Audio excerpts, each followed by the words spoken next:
رسول اللہ صلی اللہ علیہ وسلم کو مناسبت پیدا کی گئی اور خواب میں پیدا کی گئی. خواب میں انسان کا انقطاع انسانوں سے ہوتا ہے، بیوی سے، بچے سے، لوگوں سے، سب سے منقطع ہو کر کے یہ چیزیں دکھائی جاتی. اگر تم دنیا سے تعلق رکھو، ہم خدا خواہی خدا کو بھی چاہتے ہو، ہم دنیا دوں یہ خیالت تو محادت تو کیوں. خدا کو چاہتے ہو تو غیر خدا سے انقطاع کرو. تو اس واسطے اب جناب رسول اللہ صلی اللہ علیہ وسلم سے ابتدا کی جاتی، انقطاع کرایا جاتا ہے. اولاً خواب میں 6 مہینے تک. اس کے بعد جناب رسول اللہ صلی اللہ علیہ وسلم کے قلب میں محبت غیر اللہ کی نکالی جاتی اور اللہ تعالیٰ کی محبت جاگتی ہوتی ہے. حب کا الیہ الخلا، تنہائی پسند ہو گئی.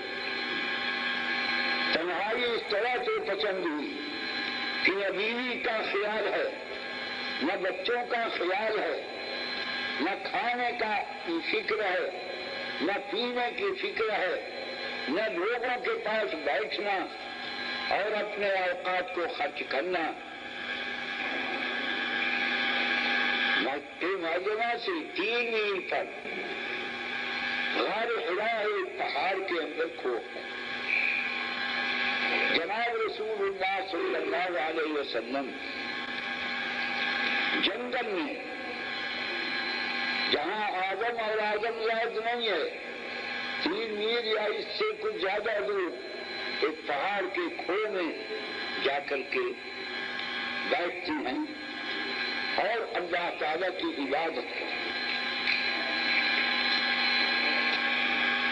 بیوی بچوں کو سب کو چھوڑ کر وہاں تنہائی ہے.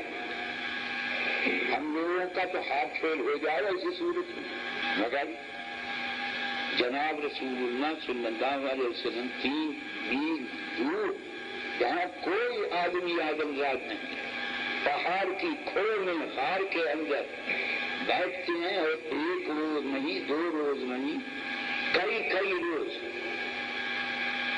ظاہر یہ معلوم ہوتا ہے کہ پورا چلا جیسے حضرت موسیٰ علیہ السلام نے وعدنا موسیٰ 30 لیلۃ واتممناها ب10 فتم میقات ربہ 40 لیلہ، پورا چلا حضرت موسیٰ علیہ السلام نے کیا تھا. جناب رسول اللہ صلی اللہ علیہ وسلم غار حرا میں کتنے دنوں رہے اس کی صحیح تعداد معلوم نہیں، مگر بعضی روایتوں سے معلوم ہوتا ہے کہ زیادہ سے زیادہ ابھی چلا رہے. روایت کمی نہیں. بہرحال ایک مدت طویل تک آپ وہاں پر رہتے تھے. گھر سے روٹی لے جاتے تھے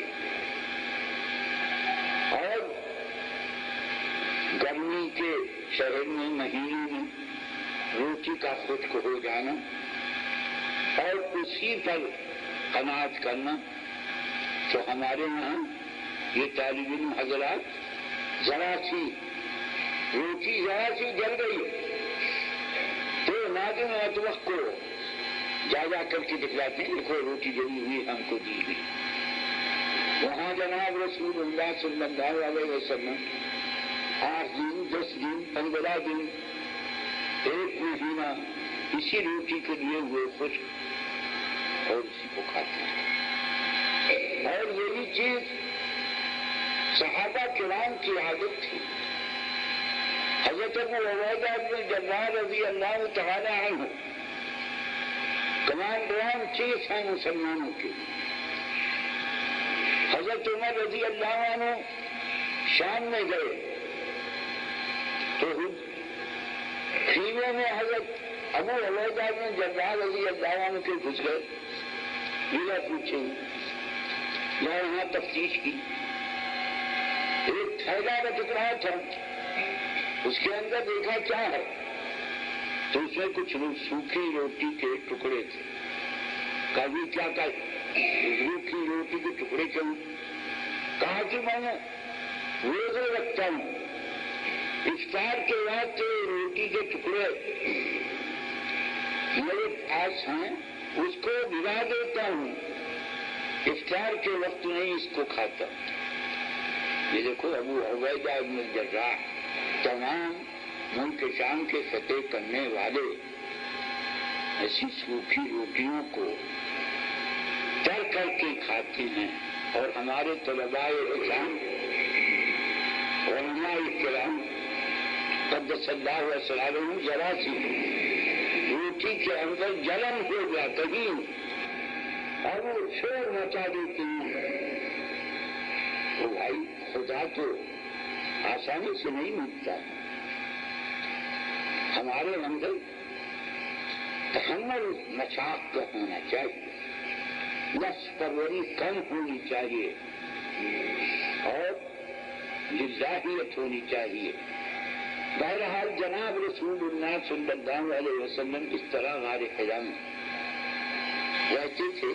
عادت صحیح نہیں ہم کہہ سکتے 40 دن ہے یا 30 دن ہے، مگر یہاں پر کہا گیا کہ اول ما بدأ به رسول اللہ صلی اللہ علیہ وسلم من الوحی الرؤیا الصالحہ۔ رؤیا صالحہ یہ بھی وحی کا ایک ٹکڑا ہے۔ جناب رسول اللہ صلی اللہ علیہ وسلم فرماتے ہیں کہ ذهبت النبوة وبقيت المبشرات۔ قيل يا رسول الله ما المبشرات؟ قال الرؤيا الصالحة يراها المؤمن أو ترى له۔ نبوت تو اب ختم ہو گئی مگر مبشرات باقی رہے۔ لوگوں نے کہا کہ حضور مبشرات کیا ہیں؟ تو آپ نے فرمایا کہ رؤیا صالحہ، خواب، صالح خواب، سچی خواب، کوئی خود دیکھے یا کوئی دوسرا اس کے لیے دیکھے۔ آپ نے خواب میں دیکھا جناب رسول اللہ صلی اللہ علیہ وسلم کو، انبیاء کرام کو، اولیاء اعظام کو، یا واقعات صادقہ کو، یہ چیزیں رؤیا صالحہ۔ خود دیکھو یا کوئی دوسرا تمہارے لیے دیکھے۔ بہرحال آپ نے فرمایا الرؤیا الصالحۃ جزء من النبوۃ 46 جزءا۔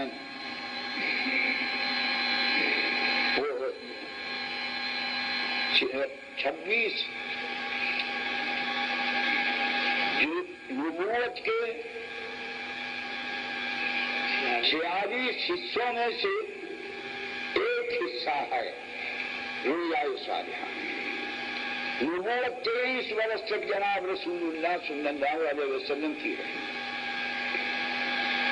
23 برس میں 6 مہینہ آپ کو رؤیا صالحہ، تو 46واں حصہ یہ وحی سے ہے۔ نبی کی رؤیا یہ بھی وحی ہے۔ ہماری اور آپ کی رؤیا یہ نبوت وحی نہیں ہے مگر مبشرات میں سے ہے۔